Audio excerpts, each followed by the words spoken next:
Hey, hi. So, welcome to this 10th maths course. I finally decided कि मैं 10th के लिए भी एक कोर्स बनाऊं।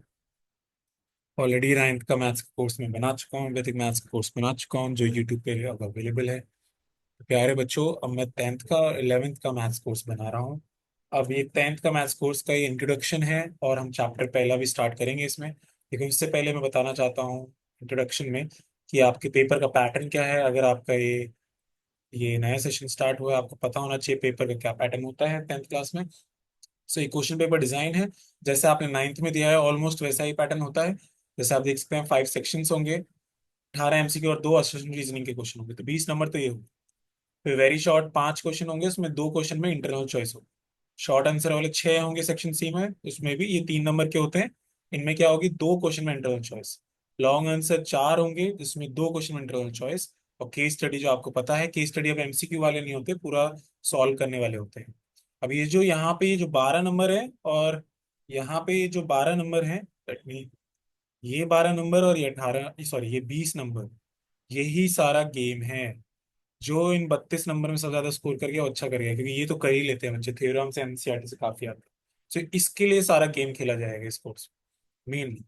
तो अब क्या है, तो हमारा इस कोर्स में क्या रहेगा, उससे पहले हम वेटेज भी देख लें। हर चैप्टर की वेटेज क्या है ये आपको पता होना चाहिए। स्मार्ट वर्क यही है। अगर हम देखें सीबीएसई की वेटेज जो है रियल नंबर की, जो आज हम स्टार्ट करने जा रहे हैं, उसकी 6 नंबर की वेटेज है। तो 2 MCक्यू में दे सकता है, राइट। एक शॉर्ट में दे सकता है, राइट। तो 2 शॉर्ट में दे सकता है ऐसे भी। तो बहुत तरीके हैं इसको देने, 3 वाला 1 नंबर का दे देगा, एक MCक्यू और एक शॉर्ट में ऐसे। एक केस स्टडी दे देगा, एक 2 नंबर वाला दे देगा। एक केस स्टडी देगा, एक MCक्यू दे देगा। तो कुछ भी हो सकता है भाई, ठीक है। तो आपको पता होना चाहिए कि इसमें कुछ भी हो सकता है। 6 नंबर का आना है। ज्यादातर क्या होता है कि MCक्यू ज्यादा आते हैं रियल नंबर के, 2 तो MCक्यू मान के चलते हैं। 6 नंबर का रियल नंबर। ये वास्ट पार्ट है तुम्हारे सिलेबस का एलजेब्रा। ये सबसे इंपॉर्टेंट 20 नंबर का एलजेब्रा है, देख सकते हो आप। कोऑर्डिनेट ज्योमेट्री भी 6 नंबर का, देखो एक चैप्टर ये 6 नंबर का, एक रियल नंबर 6 नंबर का। फिर ज्योमेट्री में ट्राइंगल सर्कल 15 नंबर का। फिर ट्रिग्नोमेट्री जो है पूरा इंट्रोडक्शन ट्रिग्नोमेट्री, ट्रिग्नोमेट्री आइडेंटिटीज, ये एक ही चैप्टर है।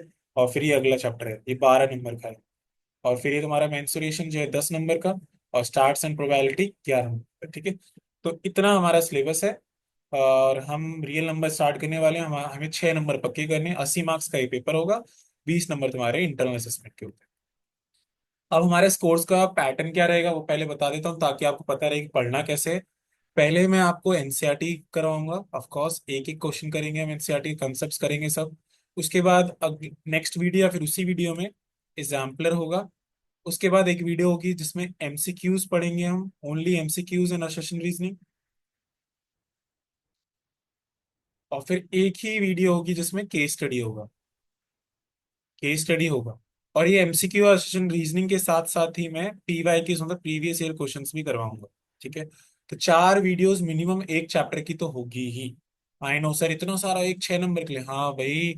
अगर you want to be different from others, you have to do something different from others, right. So ये 4 वीडियो हर चैप्टर के ऐसे रिलीज होने वाले हैं इस कोर्स में, जैसे 9th में भी हमने ऐसा करा है। 9th में एनसीईआरटी है, फिर एग्जाम्पलर है, फिर एक्स्ट्रा क्वेश्चन ऐसा है, ठीक है। तो बिल्कुल 10th में भी ऐसे पैटर्न फॉलो होगा। तो ऐसा करेंगे तो आपके अच्छे नंबर डेफिनेटली आएंगे। चलिए, तो फिर without any further adieu start करते हैं इस कोर्स को। We are going to start with NCERT of course. लेकिन क्लास 10th में बोर्ड्स में क्या होता है, 9th के भी क्वेश्चन पूछते हैं, इसलिए हम 9th का चैप्टर जो था नंबर सिस्टम वो भी थोड़ा सा रिव्यू करेंगे। अगर आपको नोट्स चाहिए तो आप इस पे इंस्टाग्राम पे इस पे जाके DM करेंगे नोट्स। तो मैं आपको नोट्स प्रोवाइड कर दूंगा, हमारे पास चैप्टर के नोट्स भी अवेलेबल। ओके चलो, तो अब देखते हैं। तो नंबर सिस्टम पहले हम देखते हैं क्लास 9th में हमने क्या पढ़ा है, कि क्लास 9 से भी पूछता है प्यारे बच्चों। नंबर सिस्टम पहले जो है हमने क्या पढ़ा, पहले नेचुरल नंबर n, फिर होल नंबर, फिर इंटीजर, फिर रैशनल नंबर z मतलब इंटीजर, q मतलब रैशनल नंबर, राइट। फिर इधर हमने पढ़ा इरेशनल नंबर। इरेशनल नंबर कई जगह p से दिखाते हैं, कई जगह t से भी दिखाते हैं। इरेशनल नंबर की कोई नोटेशन फिक्स नहीं। इन दोनों की दुनिया को जब हम लिखते हैं, इसी को कहते हैं रियल नंबर।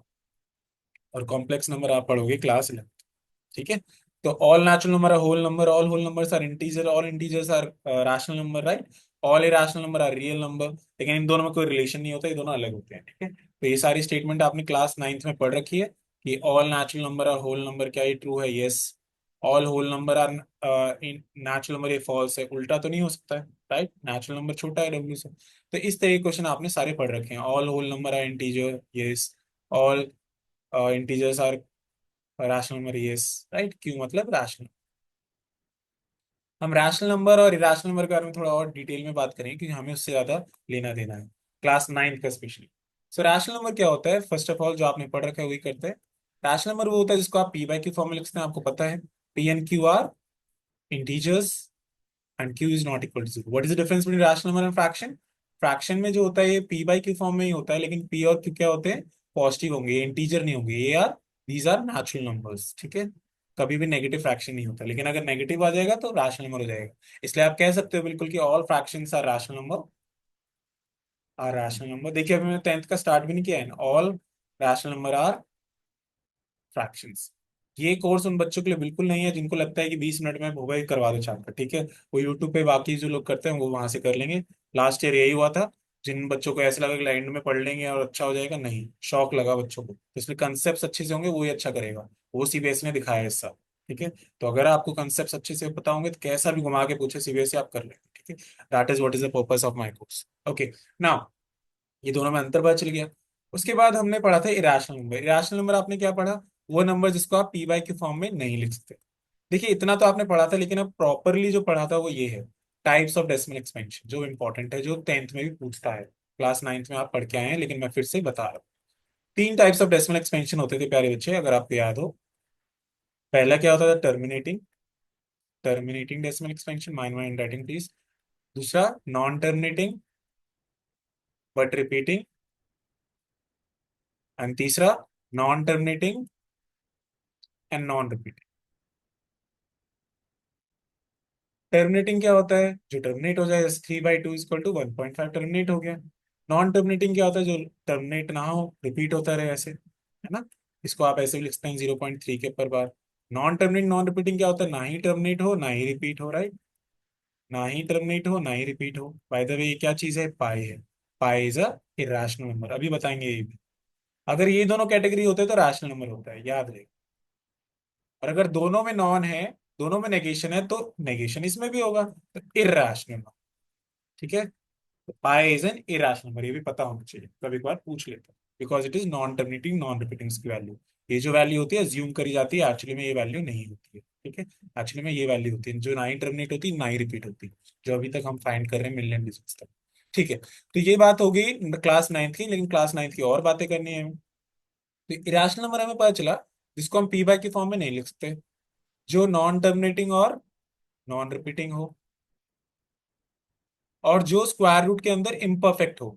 मतलब ऐसे, पी जो हो या फिर तो प्राइम हो, प्राइम नंबर हो जाए, या फिर इम्परफेक्ट हो जाए, जैसे √2 इरेशनल है, √3 इरेशनल। इस टेंथ क्लास में आप प्रूव करेंगे क्यों है, ठीक है। क्लास नाइन में प्लॉट करते हैं, प्लॉटिंग नहीं आएगी, लेकिन प्रूव करेंगे अब हम कैसे हैं, ठीक है। ये सारे इरेशनल नंबर होते हैं। तो इरेशनल नंबर की कितनी सारी डेफिनेशन है। अब हम बात करेंगे, by the way rational number में एक और चीज, क्लास नाइन्थ का पहला क्वेश्चन अगर आपको याद हो, कि जीरो भी एक रैशनल नंबर होता है, क्योंकि जीरो का आप 0/1 0/2 ये सब करके लिख सकते हैं, लेकिन 1/0 नहीं होगा, ठीक है। ये सब आपने पढ़ रखे हैं। ओके, रैशनल नंबर के बाद एक और चीज, अगर आपको याद हो, लेट्स से मैं बोलता हूँ कि 2 और 3 में मेरे को आप रैशनल नंबर निकाल के बताइए, तो एक मिड पॉइंट तरीका होता है, क्या आप ऐसे करके डिवाइड किया, 5/2 आ गया इन दोनों के बीच में रैशनल नंबर। अगर इन दोनों के बीच में बोलूँ तो ऐड किया और आ गया। सो एलसीएम यहाँ पे 2, 4 + 5/2, सो 9/2/2, विच इज 9/4। मतलब आप ऐसे करते जाइए तो कितने सारे आ जाएंगे, अब इन दोनों के बीच में फिर उन दोनों के बीच में।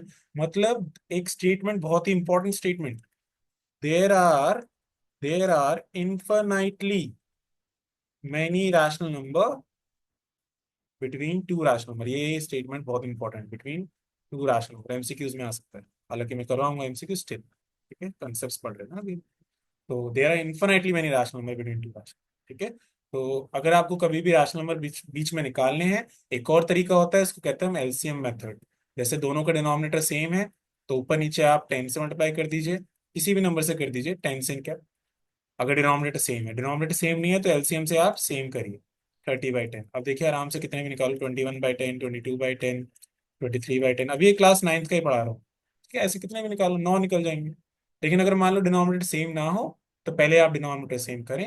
एलसीएम क्या होगा 6, सो इसका डिनोमिनेटर 6 बना लीजिए, 2 से मल्टीप्लाई करिए, इधर भी 2 से मल्टीप्लाई, तो क्या हो जाएगा 2/6। इसको भी बना लीजिए 6, तो क्या होगा 2 × 3, 1 × 3, 3/6। अब देखिए 2/6 और 3/6, अब डिनोमिनेटर सेम है, अब पहले जैसा। अब 10 से मल्टीप्लाई कर दो, आराम से निकल जाएंगे 9 रैशनल नंबर। वो 9 से ज्यादा पूछेगा नहीं, इसलिए मैं 10 वाली टेक्निक लगवाता हूँ, 30/60। अब क्या क्या होंगे, 21/60, 22/60, 23/60, ऐसे आप 29/60 तक निकाल सकते हैं। This is how to find rational number between two rational number. So there are two ways to find rational number between two rational number. One is mid point method, जो अभी मैंने आधा करके करा। दूसरा एलसीएम मेथड, ठीक है। अगर आपको और इसके बारे में डिटेल में पढ़ना है, तो 9th क्लास की वीडियो हमारे पास पड़ी हुई है नंबर सिस्टम की, उसको आप जल्दी से फास्ट करके देख लेना, ठीक है, सेशन के बाद। पहले देखेंगे तो और अच्छी बात है, ठीक है। अच्छा सर, क्यों देखना है, क्योंकि हमें अब 10th में ये सब भी पूछता है, ठीक है। अब आगे देखते हैं, अभी हमने क्लास 10th का स्टार्ट ही नहीं किया, ठीक है? और क्या होता है, rational number plus irrational number क्या देगा हमेशा, इरेशनल। ये सब हमारे नोट्स में मिलेगा, आपको भी समझ लीजिए। रैशनल नंबर इरेशनल नंबर हमेशा क्या देगा, इरेशनल।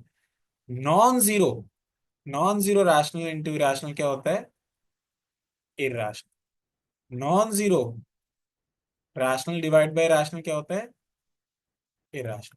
सर आप नॉन जीरो क्यों बोल रहे हो, क्योंकि अगर आपने जीरो लगा दिया, लेट्स से कि आपने जीरो वाला ले लिया और कोई भी रैशनल नंबर हुआ, तो बच्चे वो रैशनल नंबर दे सकता है, दे सकता है नहीं दे सकता। तो अगर जीरो हुआ तो रैशनल नंबर दे सकता है। तो अगर आपका जनरली ऐसे लिखा ना, रैशनल इंटू रैशनल, तो आप बोलोगे मे बी रैशनल और इरेशनल, इसका स्पेशल केस हो, ठीक है। लेकिन अगर नॉन जीरो लिखा है तो हमेशा irrational, same goes for here. अगर जीरो का आप इरेशनल नंबर से डिवाइड करोगे किससे भी, तो जीरो आएगा, वो रैशनल नंबर हो गया जीरो। तो इसलिए rational divide by irrational generally क्या बोला जाएगा, may be rational irrational, special case. तो इसलिए याद रहे कि नॉन जीरो वाले में हमेशा इरेशनल देगा, लेकिन जनरल वाले में रैशनल में भी इरेशनल। तो ये बहुत इंपॉर्टेंट है, जो 9th क्लास का 10th में भी पूछता है। उसके बाद हम बात करते हैं, अगर दोनों इरेशनल हो, अगर दोनों इरेशनल होते हैं, दोनों इरेशनल होते हैं, तो रैशनल इरेशनल दोनों हो सकते हैं। सर एग्जाम्पल, √2 प्लस -√2 दोनों इरेशनल है, जीरो आएगा रैशनल है। √2 प्लस √2, 2√2 इरेशनल है। तो रैशनल इरेशनल दोनों हो सकते हैं। तो मैं सबके लिए एग्जाम्पल नहीं दे रहा हूँ, मैं बस बता रहा हूँ, सब में यही होता है, rational irrational. Irrational into irrational भी हमारा रैशनल इरेशनल दोनों हो सकता है, और इरेशनल डिवाइड बाई इरेशनल भी हमारा रैशनल इरेशनल दोनों हो सकता है, ठीक है। तो ये भी आपको पता होना चाहिए क्लास में। So finally, we are going to start with class 10th का syllabus, which is first thing which is known as fundamental theorem of arithmetic. Theorem, theorem को spell है, theorem of arithmetic. We are going to do the NCERT of class 10th first chapter in one go. Fundamental theorem of arithmetic, ठीक है, ये पढ़ना। अब इसके लिए हमें प्री रिक्वायरमेंट क्या है, कि हमें ये पहले पता होना चाहिए। अभी आते हैं इस थ्योरम पे, पहले आप ये समझिए कि प्राइम नंबर क्या है। प्राइम नंबर वो होता है जो वन और इट सेल्फ से जाता है, आपको पता है। स्मॉलेस्ट प्राइम नंबर क्या होता है, smallest prime number is two, number is two, and it is the only even prime number also, only even prime number, क्योंकि इस पे क्वेश्चन बनेंगे बाद में, ठीक है। उसके बाद कंपोजिट नंबर क्या होता है, composite number is one number which is not prime, ठीक है, नॉट प्राइम। लेकिन बेटर तरीका क्या है इसको बोलने का, जो आपने स्कूल में ट्यूशन से पढ़ा होगा, not more than two factor which have more than, और ऐसे उसको which have more than two factors, more than two factors. For example, अगर मैं फोर बोलूँ, उसके फैक्टर्स क्या है, 1 2 4, राइट। सिक्स बोलूँ तो फैक्टर्स क्या है, 1 2 3 6। तो मोर देन टू फैक्टर्स, इसलिए ये सारे क्या है, composite number. Smallest composite number क्या होगा, 4। यू शुड नो दिस, ठीक।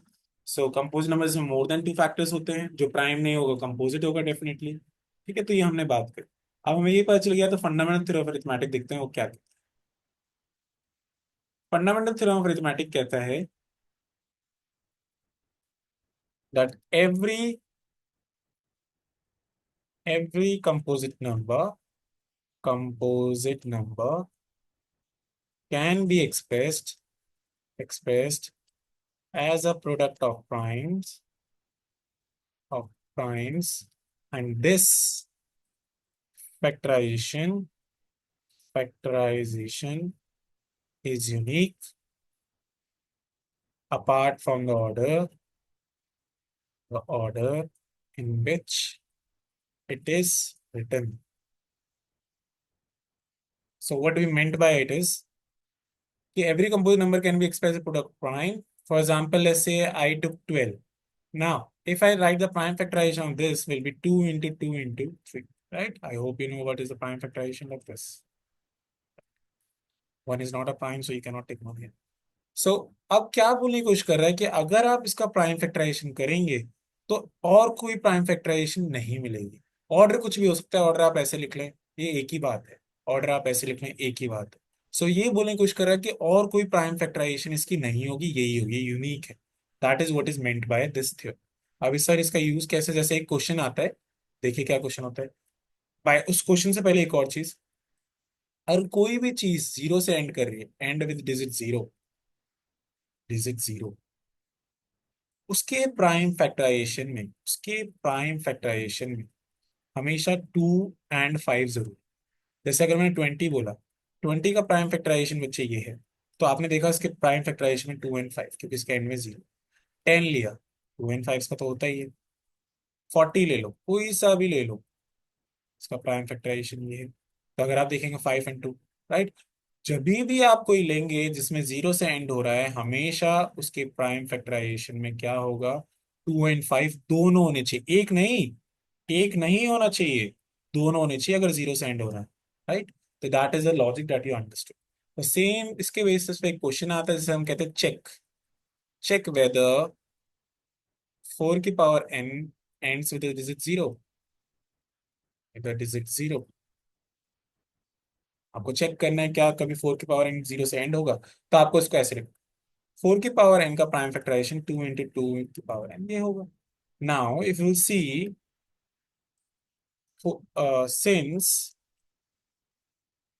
it doesn't have 2 and 5, only 2 है, तो कभी दोनों होता तभी जीरो से एंड होता है, right. So it doesn't have 2 and 5 in its prime factorization, so it will never end with zero, because fundamental theorem of arithmetic says that every composite number is can be expressed, या फिर पूरा नहीं लिखना था, every composite number factorisation is unique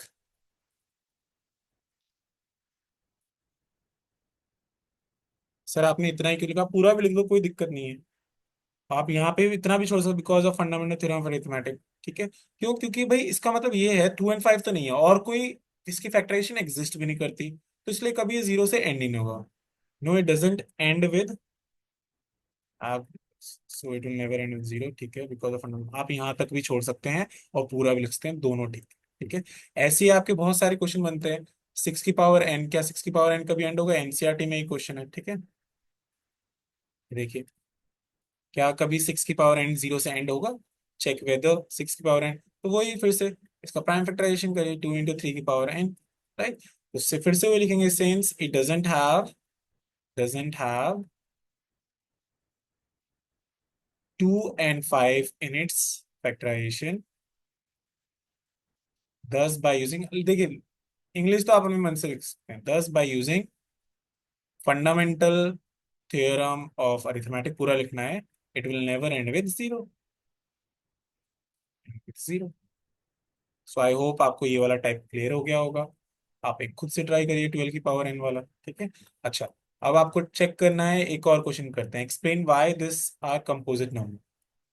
अभी अभी मैंने बताया कंपोजिट नंबर क्या होता है, इसका मोर देन 2 फैक्टर, आपको बताना है कि ये और ये कंपोजिट नंबर क्यों है, ठीक है। 4 into 4 into 3 into 2 into 1 + 5। तो अगर आप इसमें देखेंगे इसका आंसर, दोनों में क्या कॉमन है, 13 common, 13 you tick out common, 17 into 11 into 1, जब कुछ कॉमन निकालते हैं कुछ बचा नहीं है वहां पे, वन, वरना वापस वो कैसे आएगा, 13 into 1 13, तो 1 आएगा। 13 77 + 1, 13 × 17। अब देखिए यहाँ पे अगर आप देखेंगे, एक तो 13 हुआ, एक 78 हुआ, और 78 और भी टूटेगा, राइट, 78 और भी टूटेगा, और 1 भी है। तो मतलब मोर देन 2, आप चाहें तो इसको और भी लिख सकते हैं, आप इसको और भी तोड़ दीजिए, 2, और क्या होगा, 2 3 9, और भी टूट जाएगा, 3 × 13। लेकिन what I am trying to say, बहुत सारी बुक्स में यहीं पर छोड़ देते हैं, आपने ऑब्जर्व भी किया होगा, क्योंकि उनको ऑटोमेटिकली इम्प्लाइड है यहाँ, दो फैक्टर ये हो गया और 1 तो डेफिनेटली होगा ही, राइट। तो सिंस इट हैज, देखो 13 मिल गया, 78 मिल गया, 1 तो डेफिनेटली होगा सबका factor. So we can say now, since it has more than two factor, इसी के बाद सीधा, since it has more than two factors, more than two factors, it is a composite number. So automatically implied है, अगर आप करना चाहें आप लिख सकते हैं। अब यहाँ पे देखिए कॉमन क्या है, 5, 5 कॉमन निकाले, यहाँ पे क्या होगा, 7 × 6 × 4 × 3 × 2 × 1, और फिर से 1, क्योंकि 1 ही बचा, 5 तो निकल गया। यहाँ पे कितना आएगा, 1008, मल्टीप्लाई कर लीजिए, मेरे को तो रटा हुआ है 100। फिर से देखिए, ये होगा, एक ये होगा, और एक 1 भी सेल्फ हो गई, इसलिए फिर से यही वाली स्टेटमेंट आप यहाँ पे लिखेंगे, और एक क्वेश्चन डन। तो बहुत ऐसे कंपोजिट नंबर हैं। So we are done with it. Let's move on to the next concept. अब हम बात करने जा रहे हैं प्यारे बच्चों, किस चीज की, अब हम बात करने जा रहे हैं एलसीएम और एचसीएफ की। बहुत इंपॉर्टेंट कंसेप्ट। पहले हम बिल्कुल बेसिक से बात करेंगे, लेट्स से कि मैंने क्या लिया, 4 और 6, ठीक है। जब मैं 4 और 6 लेता हूं, तो पहले हम समझते हैं एचसीएफ मतलब, अब बोले हाईएस्ट कॉमन फैक्टर, नहीं, हमें मीनिंग समझ, डेफिन उसकी फुल फॉर्म नहीं। अगर मैं 4 के फैक्टर्स निकालूं, क्या होंगे फैक्टर्स, मतलब जो उसको डिवाइड करते हैं, 6 का फैक्टर्स निकालूं तो 1 2 3 एंड 6। अब अगर मैं यहाँ पे देखूं, तो कॉमन फैक्टर ये भी है और कॉमन फैक्टर ये भी है, लेकिन हाईएस्ट कौन सा कॉमन है, 2, इसलिए एचसीएफ क्या होगा, 2 होगा। ये हो गया एचसीएफ की मीनिंग। हमें फील करना है क्वेश्चन को, अगर तुम्हें स्टैंडर्ड का पेपर बनाना है बढ़िया सा, बेसिक का भी बनाना है। एलसीएम की बात करें, लीस्ट कॉमन मल्टीपल बोलते हो, तो मल्टीपल मतलब होता है टेबल चलाना, 8 12 16 24 24 28 32 है ना, सो ऑन, राइट। ऐसे अगर आप 6 का लिखें, 6 के मल्टीपल 6 12 18 24 एंड सो ऑन। अगर मैं मल्टीपल्स कॉमन देखूं पहले, तो क्या क्या दिख रहा है, 12 दिख रहा है, 24 दिख रहा है, और भी आगे होंगे, लेकिन लीस्ट कॉमन कौन सा है, 12, सबसे लीस्ट, तो इसलिए इसका एलसीएम 12। तो ये मैंने बताया बाबू तरीके से कि पहले इसका मीनिंग क्या होता है एलसीएम, ठीक है, तो हमें मीनिंग पहले समझना आना चाहिए। अब हम बात करेंगे कि एलसीएम एचसीएफ की क्या क्या प्रॉपर्टीज होती हैं, टेंथ में एलसीएम एचसीएफ को किस तरीके से हमें फाइंड आउट करना है, ये सब बात करेंगे, ठीक है। चलिए तो एक क्वेश्चन लेते हैं, उसके एग्जाम सी के तरीके से हम समझेंगे। लेट्स से कि मैंने कौन सा क्वेश्चन लिया, 5 1 10 और 92, ठीक है। ये इन दोनों नंबर का मुझे क्या निकालना है, एचसीएफ एलसीएम, लेकिन अब टेंथ के तरीके से। टेंथ का तरीका क्या कहता है, आपकी बुक में बोल्ड लेटर में लिखा होगा, स्टेटमेंट्स दो वो समझिए। एचसीएफ की स्टेटमेंट क्या कहती है, product of least power of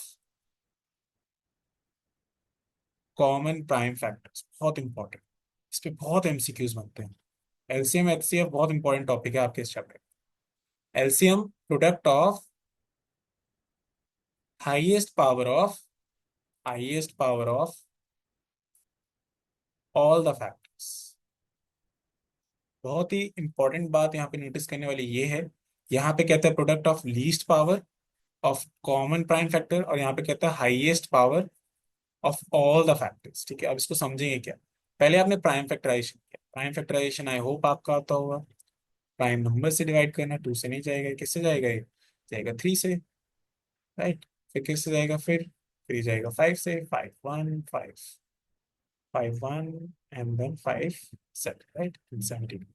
92 को देखें, 2 4 6, 2 2 3, 2 3, ठीक है। तो अगर आप देखेंगे इसको, 5 1 10 को अगर हम देखें, 2 × 3 × 5 × 17, और अगर आप 92 को देखें तो 2 × 2 × 23।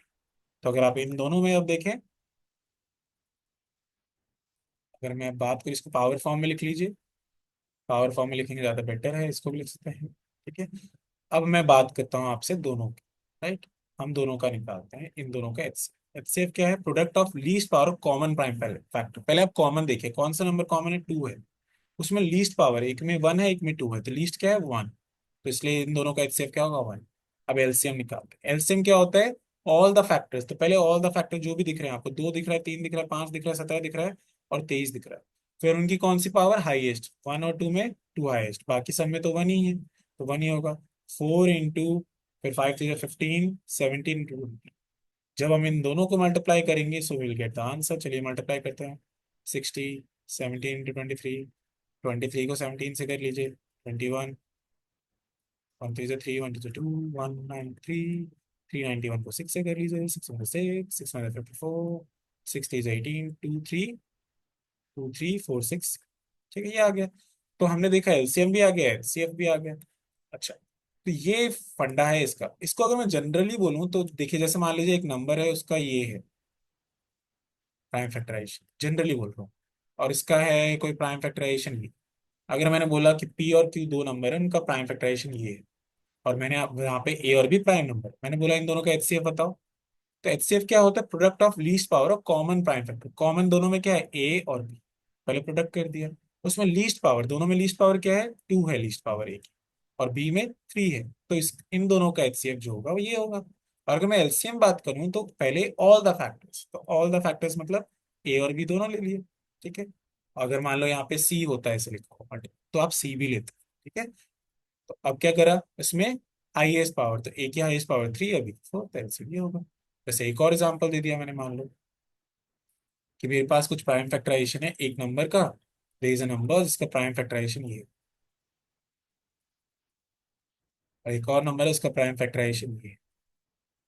अब मैंने बोला कि बताओ भाई इसका एचसीएफ क्या होगा, तो पहले आप क्या लिखेंगे, product of common factors, common क्या है 2 और 3, और उनकी क्या लीस्ट पावर, अगर हाईएस्ट लिखा है तो लीस्ट पावर, तो यहाँ पे 2 और 1 में 1 है, 5 और 1 में 1 है, तो 6 हो गया। अगर मैं बोलूँ एलसीएम पी और क्यू का, पहले सारे नंबर लिखे, ऑल द फैक्टर्स होता है क्योंकि, फिर उनकी कौन सी पावर हाईएस्ट, इन दोनों में हाईएस्ट 2 है, इन दोनों में हाईएस्ट 5 है, इन सबको मल्टीप्लाई कर दीजिए, 2 की पावर 2 ये सब, और आपका LCM. So I hope you understood the concept of HCF and LCM. अब हम इसकी प्रॉपर्टीज पढ़ेंगे जो बहुत ही ज्यादा इंपॉर्टेंट है। चलिए देखिए, ये सब आपको नोट्स में लिखा मिलेगा, अभी आपको समझना है। सबसे पहले हमने क्या समझा कि एचसीएफ क्या होता है, HCF is the product of product of least power of common prime factors, तो डेफिनेशन ही होगी ना। और फिर हमने एलसीएम के बारे में समझा, एलसीएम क्या होता है, product of highest power of all the factors. लग रहा है पहली एक्सरसाइज ही करेंगे सुबह हम, वीडियो बनना लगे, सेकंड एक्सरसाइज का नेक्स्ट टाइम करेंगे। Okay, no problem. सो और क्या है, ये प्रॉपर्टीज हम स्टार्ट कर रहे हैं, ठीक है। पहले हमने 2 पॉइंट क्या लिख दिया, इसकी डेफिनेशन। अब एचसीएफ जो होता है हमेशा गिवन नंबर से लेस होता है या फिर बराबर होता है। जैसे आप अगर यहाँ पे देखेंगे एचसीएफ क्या है, 2 है दोनों, ठीक है। अगर आप 2 और 4 लिखे, 2 और 2 लिख दें तो एचसीएफ क्या होगा, फिर से 2 होगा, बराबर भी हो सकता है डिजिट्स के, तो एचसीएफ हमेशा गिवन नंबर के बराबर या फिर लेस होगा, ये ध्यान रखना। और एलसीएम जो होगा वो गिवन नंबर से ग्रेटर या फिर इक्वल टू होगा हमेशा। जैसे यहाँ पे देखिए एलसीएम 12 था और दोनों नंबर 4 6, तो एलसीएम कितना है 12। लेकिन अगर मैं यहाँ पे ऐसे नंबर लिख दूं तो कभी कभार इक्वल भी आ सकता है एलसीएम, ठीक है। जैसे हमारा 2 और 6 है, इनका एलसीएम क्या होगा, 6 होगा, राइट। तो गिवन नंबर से इक्वल भी हो सकता है, गिवन नंबर्स के इक्वल और ग्रेटर हो सकता है। एक और चीज, एचसीएफ हमेशा लेस देन इक्वल टू हो सकता है एलसीएम के, कभी भी बड़ा नहीं होगा एलसीएम, बराबर हो सकता है फिर लेस। जैसे 2 देख लीजिए यहाँ पे, 2 12 से लेस है, राइट। बराबर भी हो सकता है, जैसे 2 2, इन दोनों का एचसीएफ और एलसीएम बराबर है। एचसीएफ कितना है 2 और एलसीएम भी कितना है 2, राइट। अच्छा, और HCF always divides LCM, always divides LCM. देखिए 2 इसको, 2 देखिए 2 12 को डिवाइड कर रहा है। अगर आप यहाँ पे भी देखेंगे, ये 2 इसको डिवाइड कर रहा है, बिल्कुल कर रहा है। तो हमेशा एचसीएफ डिवाइड्स एलसीएम। इसको एक और तरीके से बोल सकते हैं हम कि HCF is is a factor of LCM. वही बात एक और तरीके से, और यही बात एक और तरीके से, क्योंकि सीबीएसई है भाई वो। LCM is a multiple of, multiple मतलब उसको मल्टीपल, एचसीएफ में 2 से किसको मल्टीप्लाई करूं कि मेरा 12 है, 6 से, तो मल्टीपल होता है, मल्टीपल ऑफ। ये बड़ी इंपॉर्टेंट प्रॉपर्टीज हैं जो हमने पढ़ी हैं, इससे एमसीक्यूज असिस्टेंट रीजनिंग के क्वेश्चन बनते हैं। नेक्स्ट, अब हम एक सबसे इंपॉर्टेंट प्रॉपर्टी करने जा रहे हैं एचसीएफ एलसीएम की, जो आप ऑब्जर्व करेंगे। मान लीजिए मैंने क्या किया, मैंने एलसीएम एचसीएफ को मल्टीप्लाई किया फॉर द टाइम बिंग, ऐसे ही किया। तो एलसीएम 12 है और एचसीएफ कितना है, 20। और मैंने जो नंबर्स थे उनको मल्टीप्लाई किया। नंबर्स क्या है मेरे पास, लेट्स से पहला नंबर ए, दूसरा बी। 4 × 6 कितना है, 24। क्या ये कोइंसिडेंस है कि बराबर आ रहा है? Let's check, let's check. मैं एक और लेता हूँ इधर वाला पैटर्न। मैंने क्या किया, 510 को 92 से मल्टीप्लाई किया। जब मैं 92 को 51 से मल्टीप्लाई करता हूँ, 2 9 10 545 46 2964 4692, राइट। और इस वाले में मैंने एलसीएम एचसीएफ मल्टीप्लाई किया, फिर पहले प्रोडक्ट ऑफ नंबर्स किया, फिर एलसीएम एचसीएफ किया। तो एलसीएम मेरा था 232460 इंटू 2, क्योंकि एचसीएफ 2 है। डबल किया तो इतना ही आ गया फिर से। तो मतलब एक कोइंसिडेंस नहीं है कि प्रोडक्ट ऑफ नंबर्स के बराबर एलसीएम एचसीएफ आता है। मतलब एक फॉर्मूला है। क्या फॉर्मूला है? सबसे इंपॉर्टेंट फॉर्मूला क्लास 10th के लिए, which is for first chapter, LCM into HCF is always equal to the product of given numbers। ठीक है, ऑलवेज numbers। दो नंबर के लिए, लेकिन तीन नंबर के लिए नहीं होता ऐसा। कभी आप बोलेंगे HCF LCM into equal to A into B into C, नहीं। तीन नंबर के लिए फॉलो नहीं करता, ये भी पता होना चाहिए। ये दो नंबर के लिए फॉलो। चलिए, अब ये क्लियर हो गया तो चलिए कुछ क्वेश्चंस बनाते हैं अब। पहली एक्सरसाइज है ना, मैं कंसेप्ट बेस्ड करा रहा हूँ क्वेश्चन पहले, टॉपिक वाइज, ना कि एक्सरसाइज वाइज। कहता है गिवन दैट एचसीएफ, आपको दो नंबर का एचसीएफ दे रखा है 306 और 657 का एचसीएफ 9। तो इनका एलसीएम निकालिए, इन्हीं नंबर का आपको फिर एलसीएम निकाल। तो आपको पता है एचसीएफ इंटू एलसीएम, मैं पूरा नहीं लिख रहा हूँ। इंटू प्रोडक्ट ऑफ नंबर्स होता है। नंबर्स क्या है, ये है नंबर्स दे रखा है। जब आप इसको सॉल्व करेंगे, एचसीएफ आपको पता है 9 दे रखा है, एलसीएम निकालना है। 306 इंटू 657, तो एलसीएम विल बी 306 इंटू 657 और 9। 9 3 27, 9 4 इन दोनों को मल्टीप्लाई करिए, आपके पास आंसर आ जाएगा। कर ले multiply. 7 4 28, 5 4 20, 22, 6 4 24, 26, 7 3 21, 5 6 15 18, 8 3 13, 10 12, 2 2 2 2 3 3 8। So this will be the LCM for this. So we have done fourth question also now. Now we are going to use the concept for the second question. LCM HCF निकालना है और ये वाले relation को verify करना है। तीन number का ये क्वेश्चन आता है, कैसे करना है। 26 से 91 है, पहले इसका एलसीएम एचसीएफ निकाल। 2 13 13 1, प्राइम फैक्टराइजेशन करिए पहले, तो निकलेगा। सो ये 3 से जाएगा, नहीं 7 से जाएगा। 7 13 जाए, 13 1 जाए। बाय द वे, अगर आपको पता ना चले किस नंबर से जाएगा, तो ज्यादातर इन्हीं नंबर से जाता है। 13 17 19 23 29 31, इन्हीं नंबर से ज्यादातर, अगर आप फंस रहे हैं। ठीक है, वो मैं दिखाऊंगा आपको पहले क्वेश्चन। चलिए, अब इसका प्राइम फैक्टराइजेशन लिखते हैं। 2 का क्या, 26 का ये होगा पावर 1, और 91 का 7 की पावर 1, 13 की पावर 1। एचसीएफ को पता है क्या होता है, एचसीएफ इज कॉमन फैक्टर है। कॉमन फैक्टर की लीस्ट पावर 13 है, उसकी लीस्ट पावर 1 ही है, तो 13 हुआ।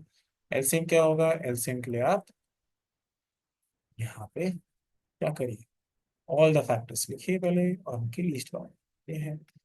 14 को 13 से मल्टीप्लाई कर दीजिए। ये वैदिक मैथ्स यूज कर लूँ मैं। 4 3 7 3 4 7 8 1 2 1। आप हमारे वैदिक मैथ्स कोर्स में भी देख सकते हैं ये सब, अगर मल्टीप्लिकेशन जल्दी करनी है तो। Okay, okay, so this was first part of this question. अभी वेरिफिकेशन रह गया है, एक फॉर्मूला वेरीफाई करना है जो अभी अभी हमने पढ़ा। वेरिफिकेशन क्या है, ऐसे वेरिफिकेशन ऐसे लिखना है। फिर आपको पहले लिखना है एलसीएम इंटू एचसीएफ करके। तो एलसीएम इंटू एचसीएफ करते हैं। 13 को किससे मल्टीप्लाई करते हैं, 182 को 13 से। तो 182 को जब 13 से करें, इस बार वैदिक मैथ्स नहीं करते चलो। 6 24 5 2 8 1, 6 6 13 2 3 6 6। और अगर आप नंबर्स को मल्टीप्लाई करेंगे, product of numbers, A into B नहीं लिखना चाहते तो प्रोडक्ट ऑफ नंबर्स लिखिए, वो ज्यादा बेटर होगा। Product of numbers equal to कितना, 26 को 91 से करेंगे तो आपके पास 2366 ही आएगा। Since LCM to HCF, since LCM into HCF, ये वेरीफाई करना था, is equal to product of numbers. तो आप बोलेंगे हेंस वेरीफाई। बस ऐसे करेंगे, पूरे 3 नंबर मिलेंगे। सेकंड पार्ट देखिए। सेकंड पार्ट मैंने एक्चुअली कराया है अभी अभी, कहाँ पे करवाया, इससे पिछली वाली स्लाइड में 510 और 92 लिया था। तो मैं वो वाला पार्ट फिर से नहीं करूंगा, मैं वहां पे दिखा देता हूँ आपको। करवाया नहीं करवाया, करवाया था, डिलीवरी करवाया था, करवाया था क्या? कोई नहीं, फिर से कर दूं क्या? मुझे लग रहा है कि मैंने एलसीएम से उसका निकालवा है।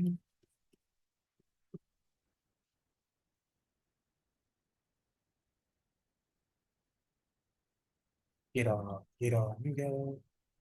ये देखिए, तो पहले हमने इसका प्राइम फैक्टराइजेशन किया, एलसीएम दिखाया, एलसीएम कितना है इसका, ये ये कौन है एलसीएम, ये रहा। HCF2 है, एलसीएम ये है। बस इसको वेरीफाई कर लो। हालांकि इधर वेरिफिकेशन मैंने कर रखा है, लेकिन फिर से कर लो। तो एलसीएम HCF निकल गया। अब क्या करना है, HCF into LCM करो पहले। तो इसको ट्वाइस करो। ट्वाइस करोगे तो कितना आएगा, 46920, अभी अभी किया था हमने। और प्रोडक्ट ऑफ नंबर्स कर लो, प्रोडक्ट ऑफ नंबर्स। तो 510 को जब आप मल्टीप्लाई करेंगे 92 से, तो 46920 ही आएगा। तो इस तरीके से सिंस आप लिखेंगे HCF into LCM, प्रॉपर लिखना, product of numbers, hence verify. इस तरीके से हमें ये वाले क्वेश्चंस करने हैं वेरिफिकेशन। ओके, थर्ड पार्ट आप खुद से ट्राई करें, हम लोग बस करवा दिया, हो गया। अभी 3 वाले भी करेंगे, ठीक है। अब 3 वाला मैं एक करा देता हूँ। जैसे मैं आपको कराता हूँ पहला पार्ट 3 वाले में। 3 वाले में वेरीफाई नहीं करना है, बस प्राइम फैक्टराइजेशन से एलसीएम से। 12 का क्या होगा, मैं सीधा लिख रहा हूँ, ठीक है। थ्री देखो मैं कैसे करता हूँ, 3 4 करा, 3 4 जा, लेकिन प्राइम फैक्टर्स नहीं है। फिर इसको तोड़ दिया 2 into 2, राइट, तो इसको 3 into 2 कर दिया, ऐसे कर सकते हो। अगर तोड़ना नहीं है वैसे बच्चों को, 3 into 5 तो प्राइम फैक्टर्स ही है। 21 3 into 7 ये भी प्राइम फैक्टर्स हैं। रेडसिफ क्या होता है, कॉमन फैक्टर्स। तो तीनों में देखो कॉमन कौन सा, 3, और उसकी लीस्ट पावर 3 हो गया। एलसीएम देखो, एलसीएम क्या होता है, ऑल द फैक्टर, जो भी फैक्टर दिख रहे हैं, 3 और 5, और उनके हाईएस्ट पावर, 2 की हाईएस्ट पावर कहाँ है, तीनों में 2 है। 3 की 1 है, उसकी 4 into 3 into 5, so 5 for the 20, 20 into 3 60। तो 60 आ गया। तो इसमें वेरीफाई नहीं करना कि 3 में रूल अप्लाई नहीं होता। सेम ऐसे करिए बाकी 2 में, ठीक है। तो ये भी हो गया क्वेश्चन। अब बात करते हैं एक्सरसाइज 1.1 के फर्स्ट क्वेश्चन की, प्राइम फैक्टराइजेशन करना। पहला दूसरा तीसरा बच्चे बहुत प्यार से कर लेते हैं, पहला दूसरा कर लेते हैं, और करवा देता हूँ। थर्ड वाला पार्ट इसको प्राइम फैक्टराइज करना है। किससे जाएगा, 3 से जाएगा। 3 1 2 और 7। प्रीविजिबिलिटी क्या होता है, सबको सम करना, राइट। फिर से 3 से जाएगा। अब 3 से नहीं जाएगा, 5 से। 5 8 जा 5 5, 5 1 जा 5 7, 17, ठीक है। तो ये इसकी प्राइम फैक्टराइजेशन हो जाएगी, आप इसको पावर फॉर्म में लिख, राइट। सिमिलरली 5005 को देखते हैं, 5005 को। तो 51001, अब किससे जाएगा, 11। 11 9 जा 11 1 जा, फिर 7 से, 7 13 जा 13 1 जा, 13 बहुत ज्यादा बार आता है। 5005 का क्या होगा, 5 into 11। इसको थोड़ा ना इंक्रीजिंग ऑर्डर में लिखेंगे, ज्यादा सही रहता है, सिस्टमेटिक लगता है। एंड लास्ट पार्ट इंपॉर्टेंट है, लास्ट 7429 बहुत आता है सामने, 7429। अब बताइए ये किससे जाता है, यहीं पे मेन ज्यादातर बच्चे फंसते हैं, उन्हें पता नहीं चलता है कि किससे जाएगा। गेस करिए एक बार कि किससे जाएगा। मैंने आपको कुछ नंबर्स बताए थे कि कुछ नंबर्स हैं जो बार बार यूज होते हैं, कौन से नंबर्स थे वो, दे वर 13 17 19 23। ये प्राइम नंबर से ही कर सकते हैं, राइट। 23 and what, 29। और ये इतने नंबर से हो जाता है। अब जैसे इसको देखिए, 17 से जाएगा, अगर आप डिवाइड करें, 17 4 3 7 जा, फिर 19 से जाएगा, 23 times, 23 सर आपके साथ practice. Another thing I told you, these numbers will be used most of the time, पहले इन्हीं से आपको चेक करना है, अगर 11 तक आपका नहीं हुआ, ठीक है। तो ये इसका प्राइम फैक्टराइजेशन रहेगा प्यारे बच्चे, 17 into 19। तो पहली एक्सरसाइज में हमारे almost all question are done, one is left, word problem. चलिए वर्ड प्रॉब्लम करते हैं। इस फिर वीडियो को हम यहीं तक रखेंगे, सेकंड वीडियो में हम फिर सेकंड एक्सरसाइज को कंसेप्ट करेंगे, ठीक है। कर लेते हैं वाइंड अप लास्ट क्वेश्चन।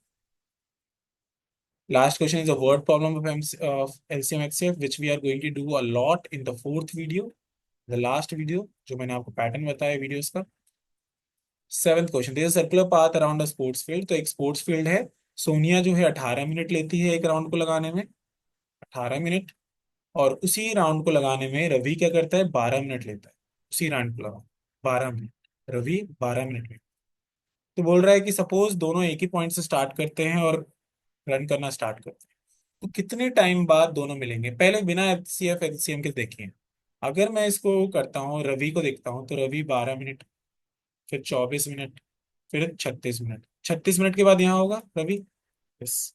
और अगर मैं सोनिया जी को देखूं, सोनिया जी जो है 18 मिनट, फिर 36 मिनट के बाद सोनिया जी भी यहाँ पे होंगी। मतलब 36 मिनट के बाद दोनों मिलेंगे। और वही पूछ रहा था after how many minutes will they meet again, after 36 minutes. तो बिना एलसीएम एचसीएफ के भी कर सकते थे, लेकिन एलसीएम एचसीएफ से कैसे देखें। एलसीएम निकालना है फिर एचसीएफ। अब देखिए टाइम में पास्ट में आप जा नहीं सकते, तो गिवन नंबर से बड़ी वैल्यू होगी ऑफ कोर्स। और गिवन नंबर से बड़ी वैल्यू प्रॉपर्टी में देखेंगे तो एलसीएम होता है हमेशा गिवन नंबर से बड़ा। तो इसलिए आप क्या लिखेंगे, the time after which they will meet, they will meet will be LCM of 18 and 12। तो आप एलसीएम निकालेंगे दोनों का। 18 का प्राइम फैक्टराइजेशन, सर 2 into 9, नहीं प्राइम नहीं है तो प्राइम में तोड़ दीजिए 3 की पावर 2। 12 का प्राइम फैक्टराइजेशन, सर 2 into 6, नहीं 6 को तोड़ दीजिए 2 into this, तो 2 की पावर 2 एंड 3 की पावर 1। सो ये है इसका प्राइम फैक्टराइजेशन। अब एलसीएम क्या होता है, ऑल द फैक्टर्स उनकी हाईएस्ट पावर। तो ऑल द फैक्टर्स ये है, इसकी हाईएस्ट पावर 2, इसकी ये 2 की पावर 2 4, और 3 की पावर 2 9, 36 मिनट्स। तो after 36 minutes they will meet. So this was the first exercise, and we have done fundamental theory of arithmetic and LCM and HCF. We are going to do in the next exercise the proving of irrationality, irrational numbers. Bye bye. Thank you.